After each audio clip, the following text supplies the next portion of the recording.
पहिली गोष्ट म्हणजे दत्ता घरच्याला पैसे मागत नाही आणि हप्त्याचा विषय तर त्याच्याकडे नसतोच.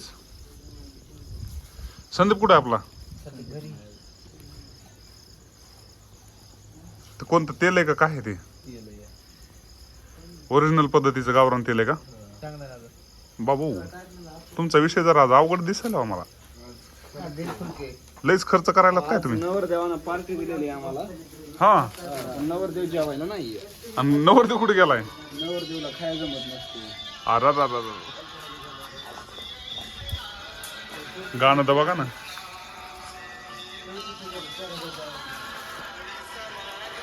अरे खाली मटणाचं टोपलं भरलं असं दादा. माळावर येतो थांब थोडं भरून दे ना. का टाइमपास लायचं तुला माळा? पाठवतो थांब. अरे कोण आहे ते? लिंबाची असू दे. बाय बस थांब तर. बरं स्पेशल ब्लॉग लिंबाजीचा.